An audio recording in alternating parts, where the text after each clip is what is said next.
ભાવનગરની Sir T hospital ફરી એકવાર અંગદાનની પ્રવૃત્તિમાં અગ્રેસર બની છે। હોસ્પિટલના સઘન જનજાગૃતિ અભિયાનના પરિણામે એક સામાન્ય મજૂર પરિવારે અસાધારણ નિર્ણય લઈને 5 લોકોને નવજીવન આપ્યું છે।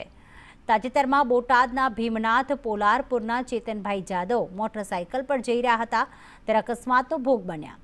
ગંભીર ઇજા થતાં તેમને તાત્કાલિક સરટી હોસ્પિટલ ભાવનગર ખાતે દાખલ કરવામાં આવ્યા હતા, જ્યાં હાજર ડોક્ટરે તેમને બ્રેન ડેડ જાહેર કર્યા હતા અને પરિવારજનોને તેના શારીરિક અંગોને અન્ય લોકોને દાન આપવા અંગે સમજાવતા પરિવાર દ્વારા ચેતનભાઈના અંગોનું દાન કરવામાં આવ્યું।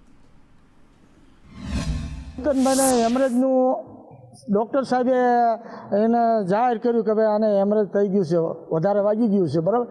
અને બધાએ રિપોર્ટ કર્યા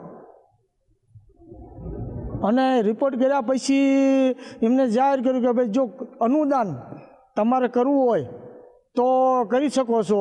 તો પછી મેં એમને વાલીને બધાને મેં જાણ કરી અને વાલીએ મને સહકાર આપ્યો કે જયસિંહભાઈ તમે જે કરો એ અમારા મંજૂર છે। એટલે પછી મેં આપણે અધિકારીને જાણ કરી। પ્રથમ વખત ભાવનગરથી બંને ફેફસાનું દાન લેવામાં આવ્યું છે। આ અગાઉ આપણે હાર્ટ, લીવર, કિડની બધા અવયવનું દાન લીધેલું છે, પણ ફેફસાનું દાન આજે પહેલી વખત લેવામાં આવ્યું છે।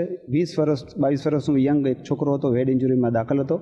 બ્રેન ડેડ થતાં એના સ્વજનોને સમજાવ્યા બાદ એમણે રાજી ખુશીથી પરમિશન આપેલી અને અંગદાનની સ્વેચ્છાએ એમને મંજૂરી આપ્યા બાદ સોટો અને ગુજરાત સરકાર દ્વારા જાણ કરતાં ઇન્ડિયા લેવલેથી HN હોસ્પિટલ એટલે કે હરકિશન નાગરદાસ રિલાયન્સ ફાઉન્ડેશન હોસ્પિટલમાંથી ફેફસાના સર્જનો દ્વારા અહીંયા ફેફસા લેવા માટે આપણે સરટી હોસ્પિટલ સુપર સ્પેશિયાલિટી બિલ્ડિંગમાં આવેલા